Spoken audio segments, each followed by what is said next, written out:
Hello there! I'm Emily. And I'm Kayla. And we just want to talk movies. And today we are talking about Black Phone 2. Drop the. Just Black Phone. I wonder what the backstory is on that. I Of know. dropping the. I really don't know. Maybe they noticed that everyone who Googled it just put in Black Phone. I know, is it better for SEO? Maybe. Yep. Yeah, so we just got back from the theater. It's like 4 o'clock, so that's why we're a little loopy and Yup. exhausted. I have so much more to do today. Well, this will be a quick one anyway, because we're just gonna give our thoughts on the film. I don't have any news, personally. Here's a piece of news. Today is October 19th, not the 26th. So why is the first episode of the Telemask out on AMC Plus? Well, it was a lovely surprise, folks, and I'm going to watch it tonight. And I will have my thoughts probably by the next episode that we record. And I'll probably have thoughts on the first 2 episodes by then.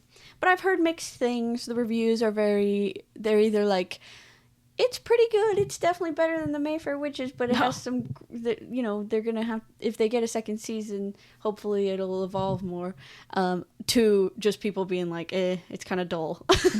So I've tampered my expectations forthwith. I don't think that makes any sense, what I just said. But anyway, I have Stranger Things news.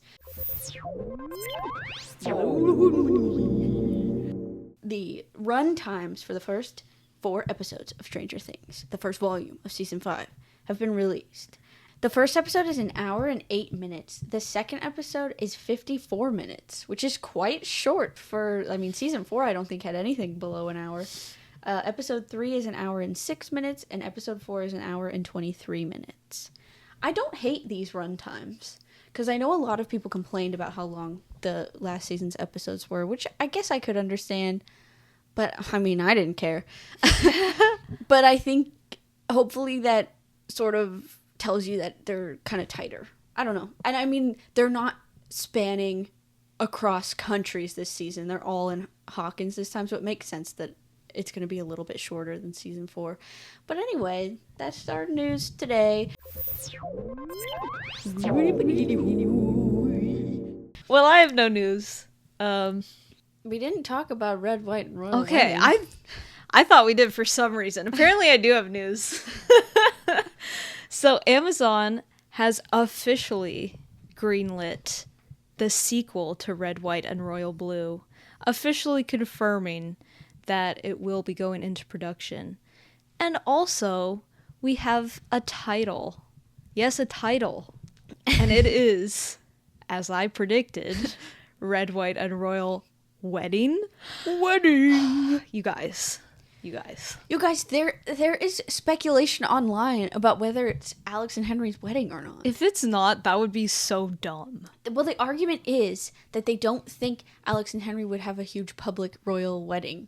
They would have a private one. So maybe like the like drop-in setting, like where we're dropped in, is like Beatrice's wedding or something like that. But I don't know. I here's my thing. I love Red, White, and Royal Blue, but I don't think I think they are pretty straightforward.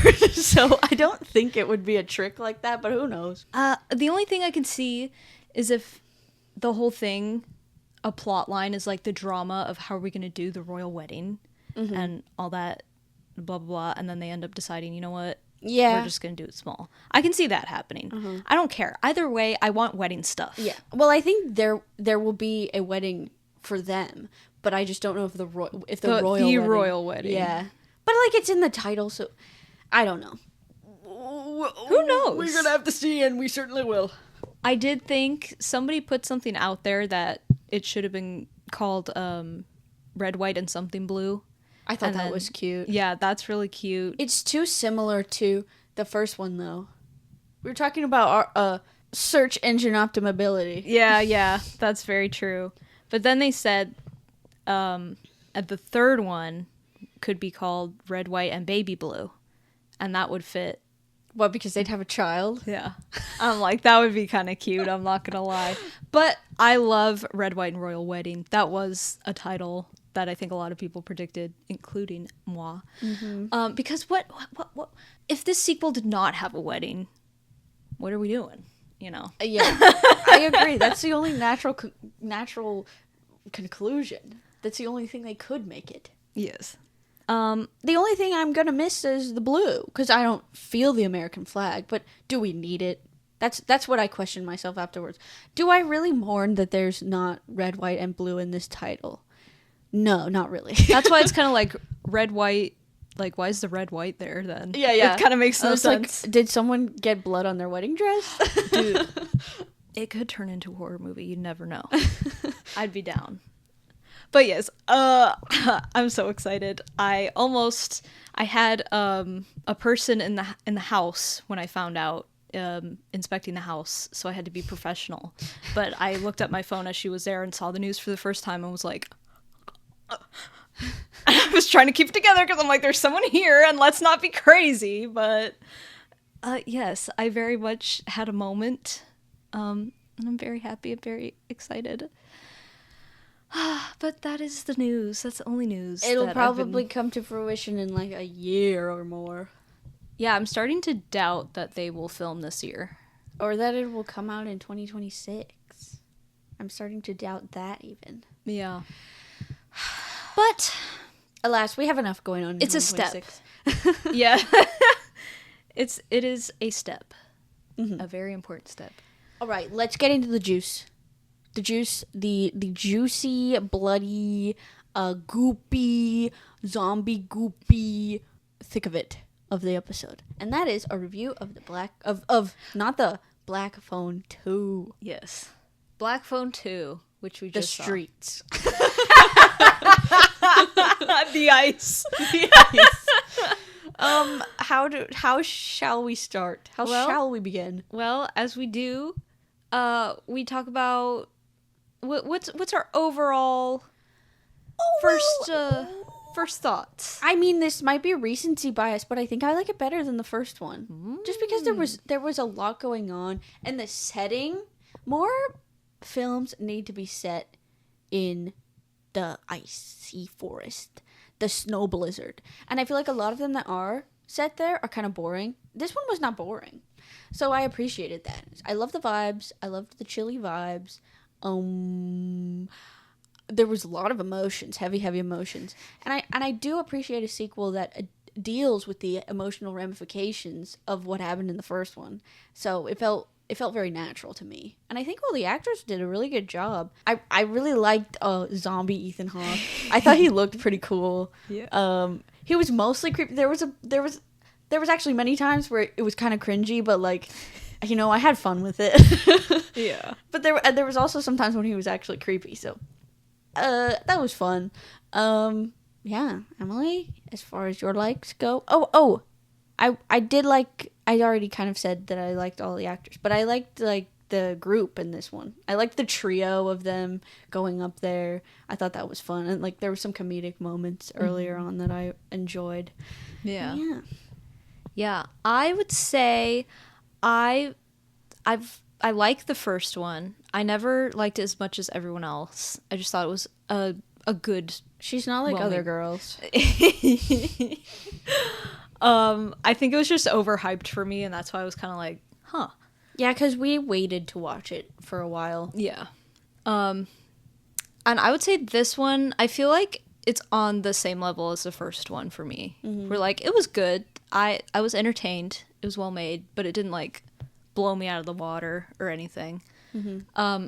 Yeah, I think the setting was a really good choice. I love, like, horror in the snow is just, there's so much opportunity that I feel like movies don't, even if a horror movie is set in the snow, they don't use, like, how it could be creepy and atmospheric. And I think this one definitely utilized that, especially with the flashback dream sequences where, like, the sister will be walking through the woods in the snow and, like, see what happened to these three boys. It was just very, like, I felt almost like I was watching a not a found footage, but like a like the things people make on YouTube, like a horror short, like analog horror, I think is what I'm trying to say. Well, they did have that cool film grainy effect. What I thought was really cool was when she was finally like, I'm in control, and she wakes herself up, you see the film like burn away. Yeah. I thought that was a really cool effect. Yeah, I like how they did that, because dream sequences in films, we all know they can get really annoying And overused. Yeah, Overdone. where we think, okay, what's happening here? Then like, oh no, that was just a dream. Yeah. This was very clearly like, okay, this is a dream. Yeah, I wasn't So, trying to trick you. Yeah, they couldn't. Which I almost thought at the very end that they were tricking us when she wakes up. The kid sitting next to her was too calm for what had just happened. I was like, did none of that just happen? I was about to get mad, but it happened. Yeah. Yeah, so I thought that was very well done. It was definitely a lot more like kind of in your face, violent and disturbing than the first one was. First one was more like hinting at things that happen without you seeing. This one you very much see a lot of disturbing things. It's like, oh, okay. We're post Terrifier years. Yes. And speaking of which, I think the Grabber as a villain, to me, is just like very kind of goofy, silly villain. Yeah. And I think they realized that. Yeah. Definitely a lot in this one more. Whereas that's another thing with the first one. I feel like everyone was hyping him up as this terrifying person. He's really just kind of like a dingbat. He is. He's just like a weirdo. Yeah. And he has all these goofy moments. With like, especially when he gets freaked out if you take his mask Oh off. my gosh. Which there is a really funny moment at the end of this movie with When that. it's his eyes and he... Oh, yeah. Yeah. When he's like, he could be like on the most pain imaginable, and the only thing he cares about is like, well, I gotta cover my face, and then it's, oh, okay, now I'm good. I feel like that's almost like a parody of how a lot of horror icons are. Like, they're nothing without their mask. They always have to have their mask on. He's definitely an icon, and they embraced a bit more of like the campiness. Yeah.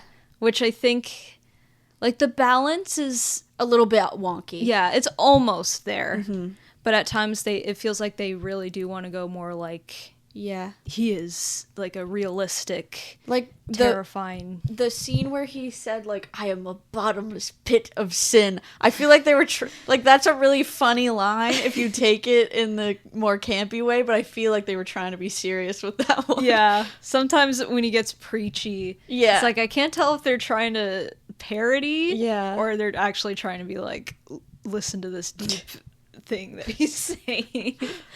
I really like the main character from the first one, Finney.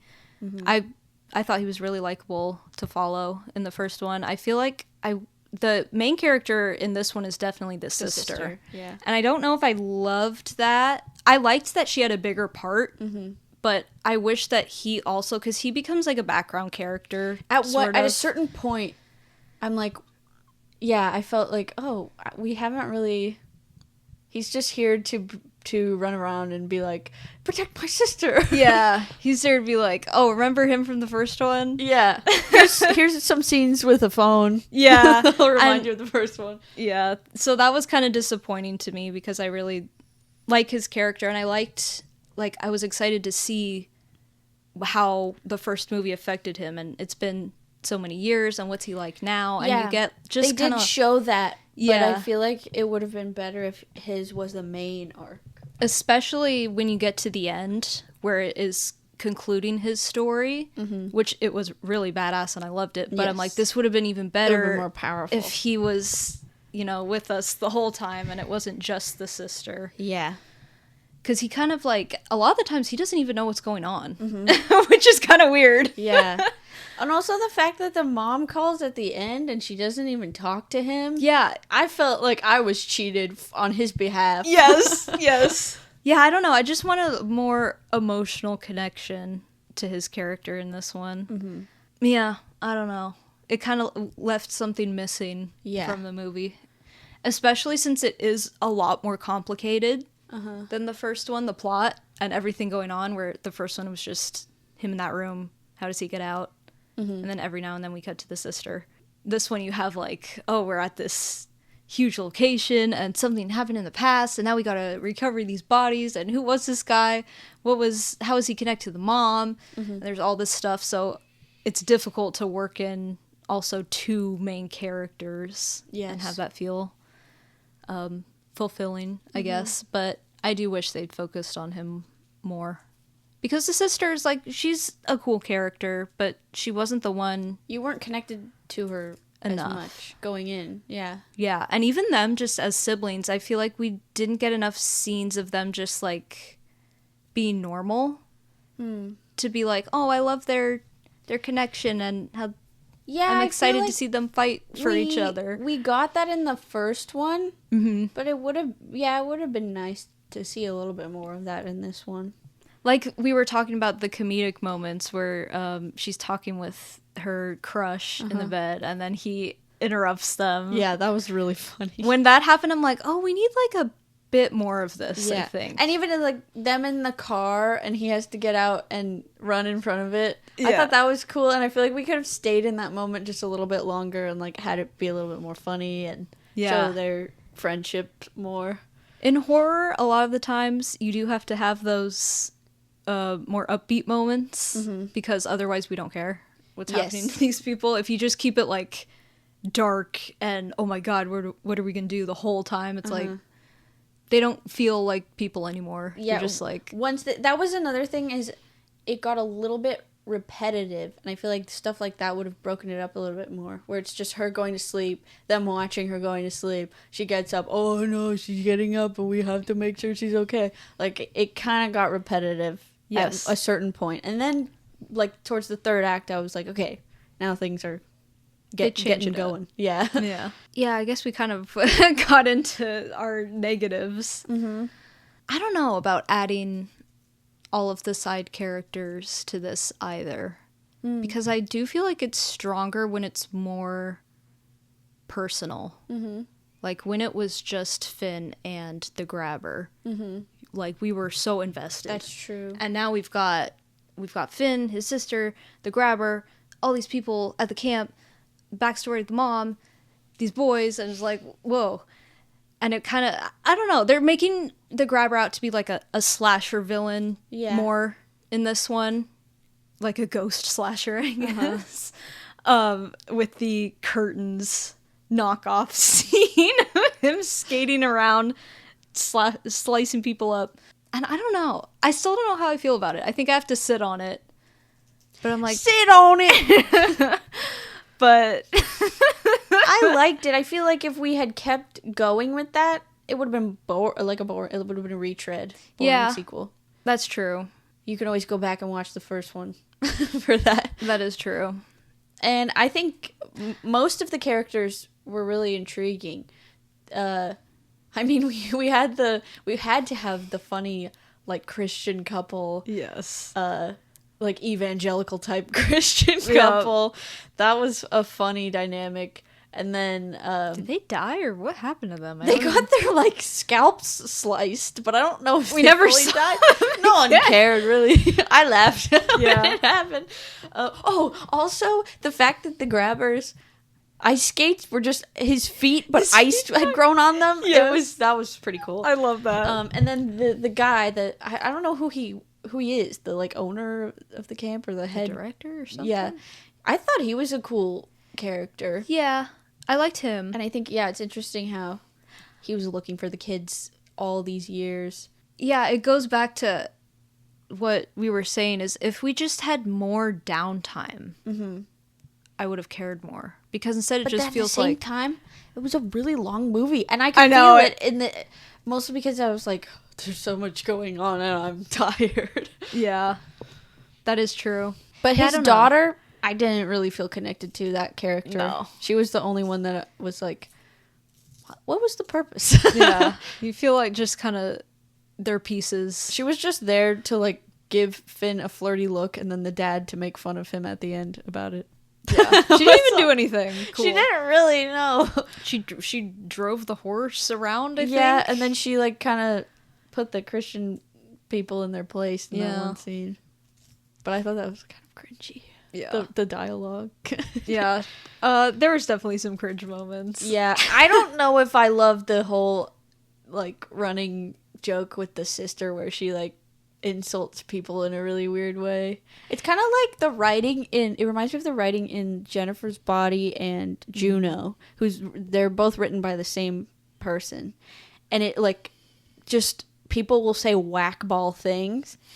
And for me, I mean, a lot of people like it, but sometimes I'm like, it takes me out of it for a second. And this is what it did in this movie as well. It's giving, like, 12-year-old coming up with insults they think sound edgy, which is accurate because that's what she is, but I'm also like, I don't need that. It doesn't fit this the movie, vibe really. Yeah, because all you'll be in, like, more in Juno. I think Juno it fits most of the time. It, like you said, it takes you out of it because you're in this really intense scene, and then all of a sudden she'll say something bizarre and you're like, am I supposed to laugh or think it's badass? It was only funny when she was insulting the Christian couple because that was the tone of the scenes. When she was doing it to the grabber, or just like she also just had random phrases that I feel like they were doing to just make it more like of the times because it's like what 82 or something. But some of them, like, I don't know if it's because the actress is from modern times that just felt awkward on her tongue or something. But some of the times I'm like, ooh, that didn't feel very natural. She had iPhone face sometimes. Not quite as bad as Fear Street Prom Queen. No. Oh.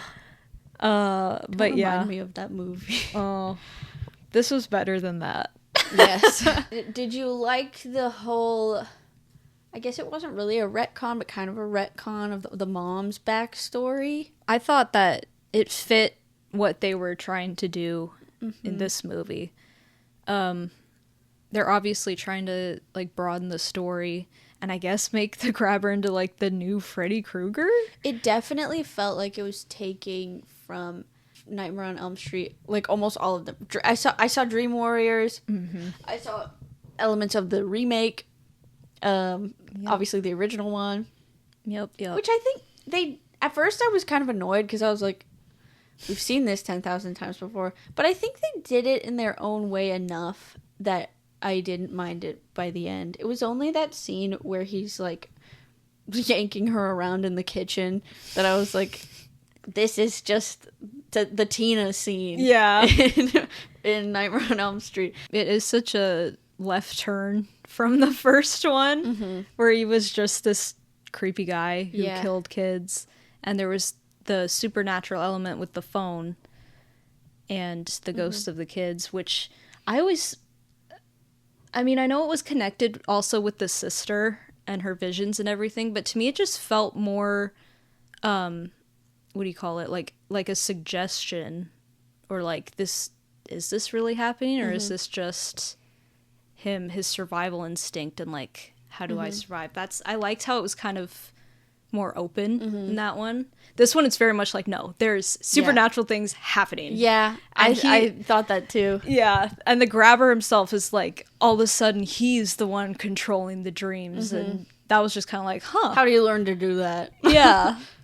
He was so oblivious to all of it in the first one. That's why, in the first one, he was just like this, like, ding-dong guy who was like, what? That phone doesn't work. And I thought that was kind of funny about the first one, where it's like, he has no idea any of this is going on. Until this one, he's the dream master, literally. Yeah. Yeah, he becomes Freddy Krueger. But, I mean, it was still, like, with his character, at least it was entertaining. Still. Yeah. I just believed that he'd spent a bit in hell and he'd figured out some supernatural crap, and he was like, all right, I guess I'll get to them this way. That was how I rationalized it, but it is definitely a different vibe from the first one. Yeah. So if you really loved all elements of the first one, maybe you won't like this movie as much.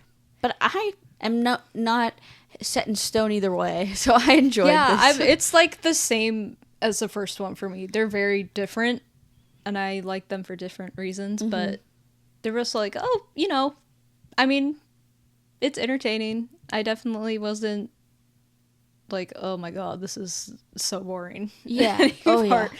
And yeah, Ethan Hawke does a great job, I think. He does. Being, like, intense and freaky, and then also kind of goofy.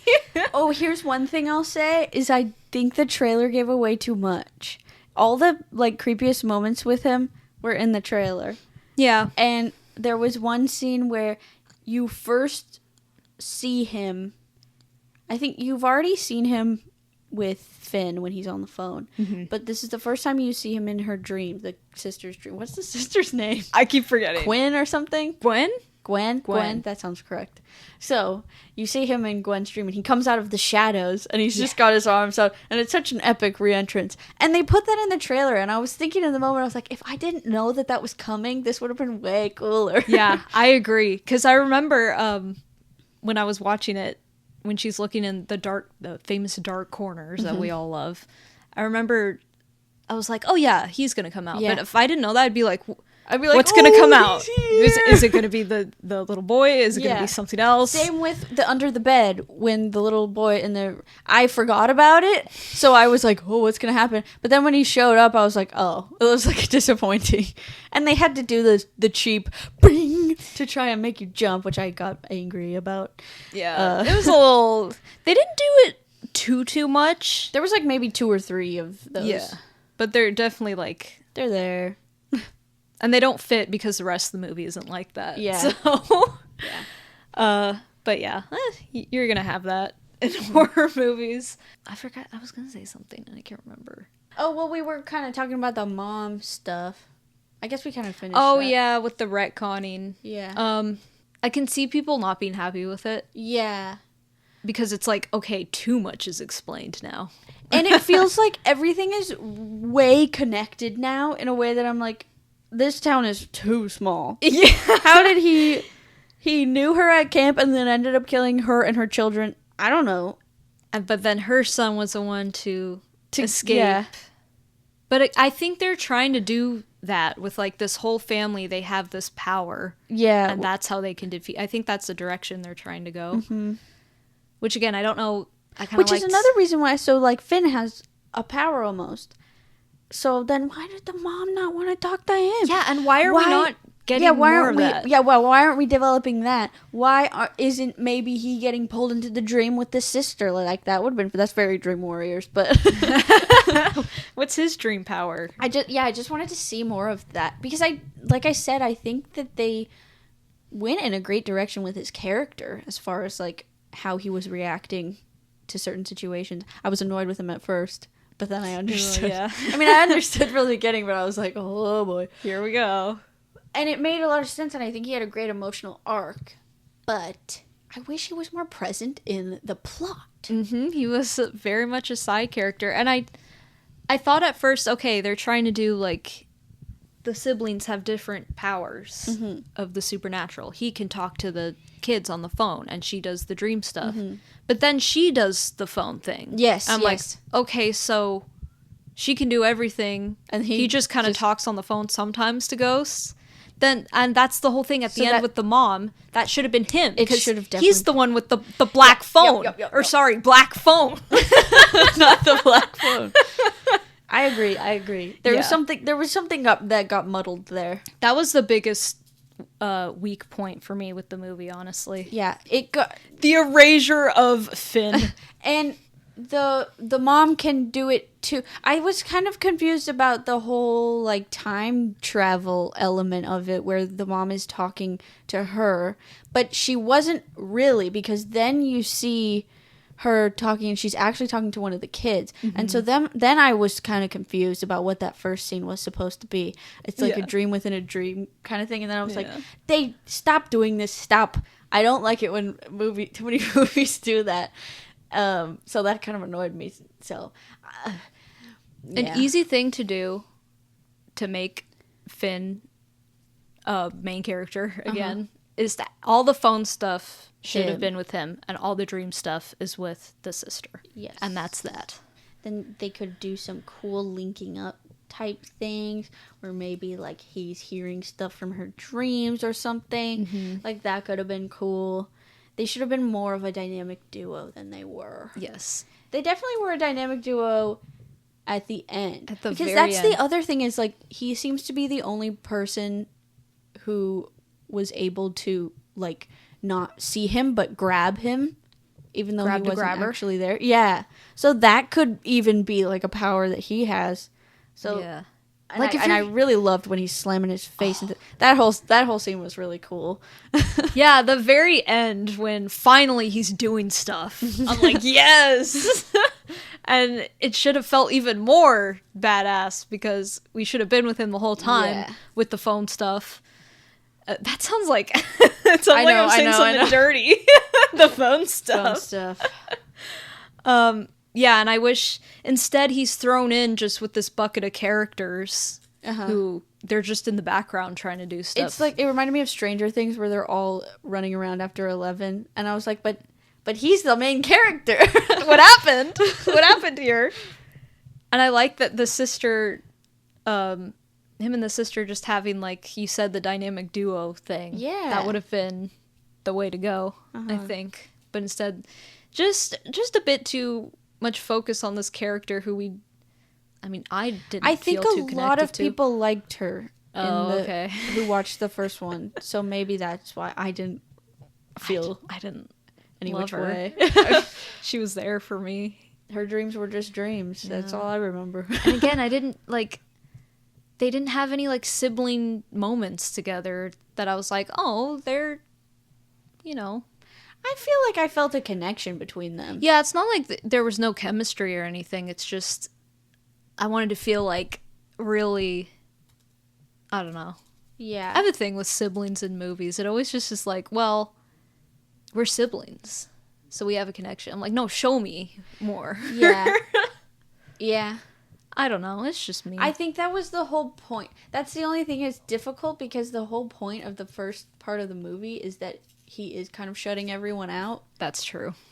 So I thought like when they go to the camp, maybe they start connecting. And they did a little bit. There's those comedic moments. But yeah, afterwards, like in between, once the action is starting, it would have been nice to have. Yeah, it would have been nice to have a little bit of them reconnecting because we know they did do that in the first one. We know that they're close, but.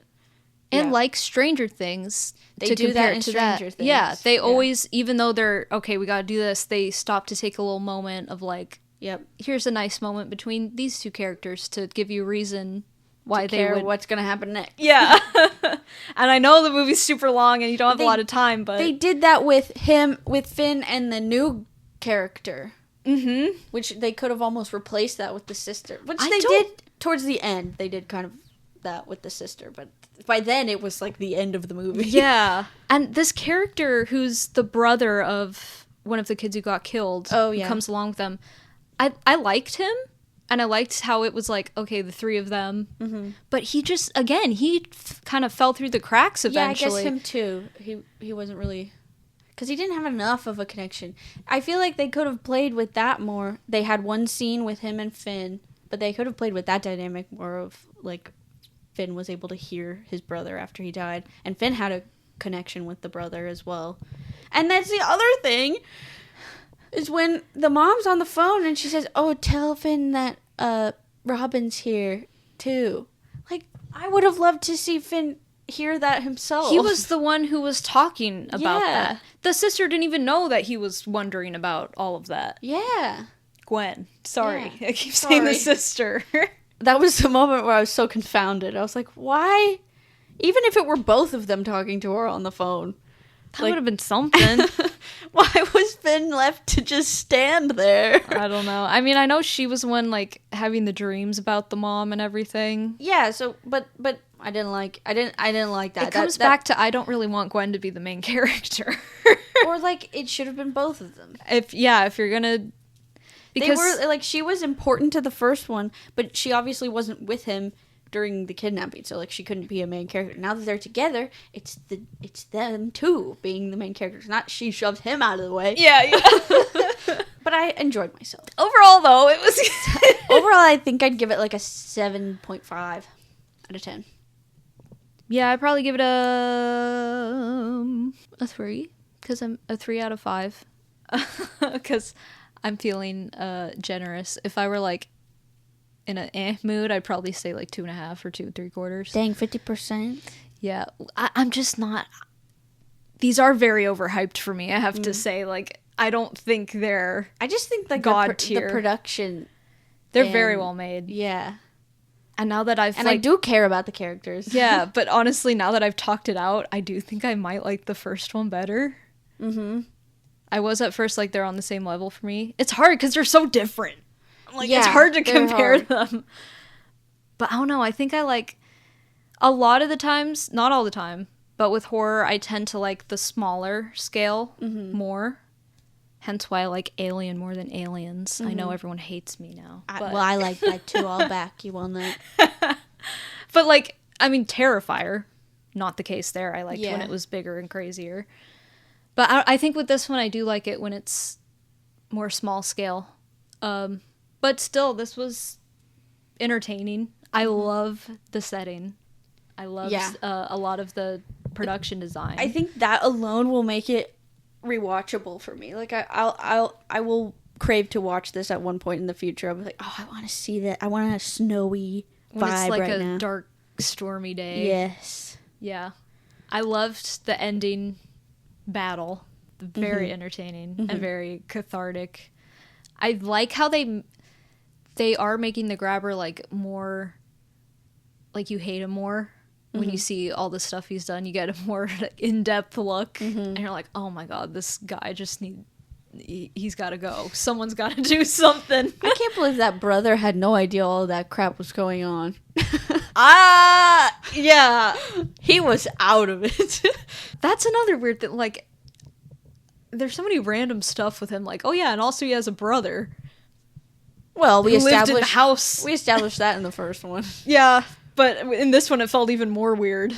I'm like, Yeah. oh yeah, his brother. When they started going back in the past, I was like, so what did his brother know and what did he not know? Is he like I don't know. Maybe they're saving some stuff for the third one. And that was a question that I had in the first one anyway, so True. it doesn't Like, bother me in this one any more than it did in the first one. Yeah, it's definitely just a thing with this movie. I'm like, oh yeah, his brother, who's like completely normal, sort of.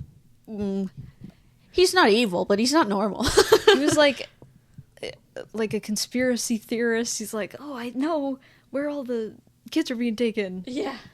And he's like, oh, it was here? That's so funny. I guess it's supposed to be like he's so high that he didn't I think so. know. See, that to me in the first one was just like, okay. You could throw it away. Yeah. And he obviously it was, the grabber had like a weird childhood. And that allows it to, in the second one, he's trying to get revenge. So he's trying to go after Gwen. So that the sort sibling of connection helped bridge it over. It's just a funny thing to think about. It is. I'm like, oh yeah, his dopey brother. He still exists. The dopey somewhere. brother of this like master I know, of evil. Yeah. Yeah, if they go too far with it, I'm gonna be like, so who are you? Who are you though? I feel like if they But make that another happened one in Five Nights at Freddy's, in Nightmare on Elm Street, in Freddy Krueger. Because by with the fourth one, even the third one, you're like, so was he ever human? No, yeah. And then you get like Freddy's Dead, where you see he had a wife and child. Yeah. You're like, Freddy became quite a conundrum by the end of that franchise. Yeah. And in that, maybe they're trying to like throw back to that. Like, I think remember they when are. things were just insane? I think they are. Which I do kind of appreciate. Mm-hmm. But yeah, it was definitely worth a theater visit. We saw it on the giant screen, which was It was a Very lot, nice. especially there's a lot of bright lights because it's so dark in the snow, and then all of a sudden there will be bright headlights or that bright shining cross, and it hurt my eyes. And there was one scene where the character was standing in front of headlights, and the headlight was on like the edge of the screen, and so it was lighting up the wall, and I thought someone was turning on and off a flashlight down by where the entrance of the theater was, and I was like, who's doing that? And I was like, oh, I can calm down. yeah, it was a huge screen. Huge screen. Yeah, I'd say worth watching. I liked it. I don't think it's the best horror movie of the year, as people are saying, but The Long Walk is the best horror movie of the Yes. year. It's definitely... There was a lot of good horror this year, though. We had Sinners. I liked Weapons. I don't know if I would say it was. I don't think it. Oh, don't ask me that question. I was gonna say it's not as good as Black Phone 2, but I don't know. They're hard to compare. Yeah, that's kind of. I would watch Black Phone 2 more than I'd watch Weapons. I think so. So yeah, I felt more emotionally connected to the characters in Black Phone 2. Yes. But yeah, Sinners was really good. The Long Walk was a horror movie, and it was good. Yes. Horrific for my soul. Yes. Anyway, anything we've been watching? I've been watching spooky movies. Same. I watched Cujo because I just finished the book. I like the book better, except for the fact that the kid dies in the book. Oh, interesting. What I really loved in the book is the relationship between the husband and the wife. And I thought the husband was probably my favorite character in the book, and he's kind of like nothing in the movie. Yeah. I forgot that he existed in the movie, so when I read the book, I was like, oh yeah.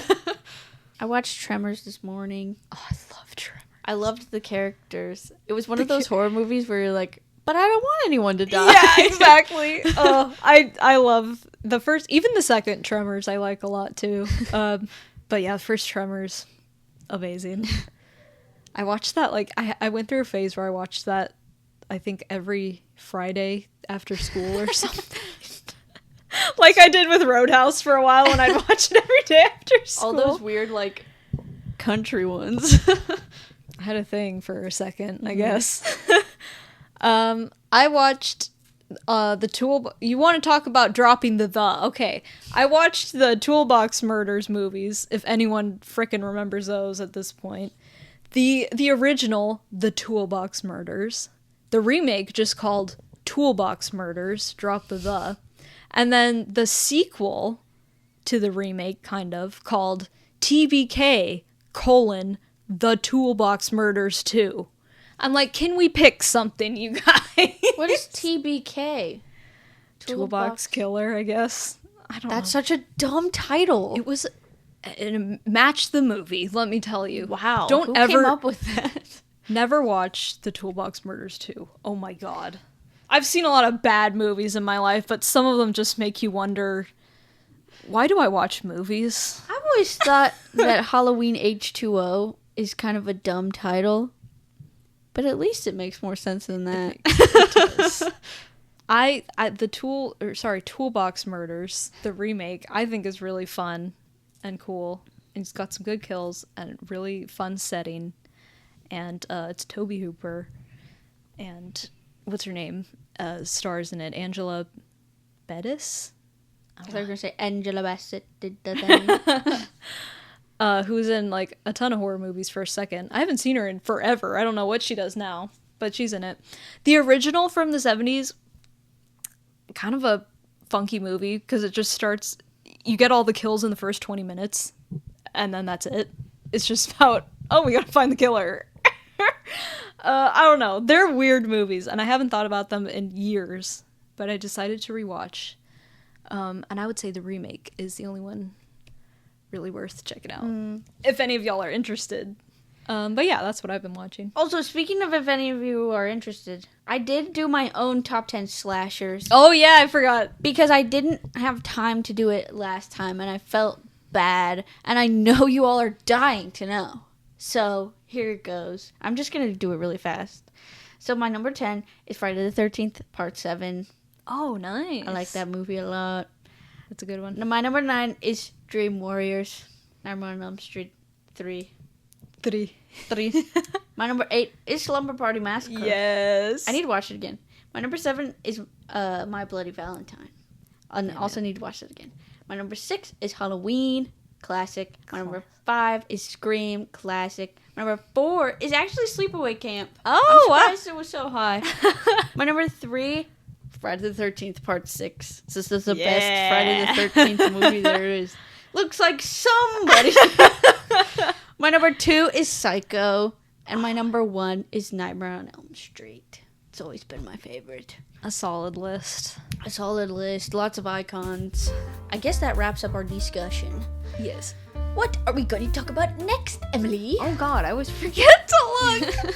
Oh no. I always make you look. I don't never look. That's true. Why am I responsible? We are going to talk about Frankenstein. Oh, when does that come out? November 5th. Oh, that we're gonna have a quick turnaround on that one. Quick turnaround. Well, how fun. I'll talk about Talamasca. We will have a ball. Yeah. So see you then. Follow us on Instagram, TikTok, and Facebook at We Just Want to Talk Movies for our fun little posts and just to keep up on everything. And make sure to subscribe to our YouTube channel or wherever you get your podcasts so that you never miss an episode. And that's it for this episode. And we will catch you on the flick side.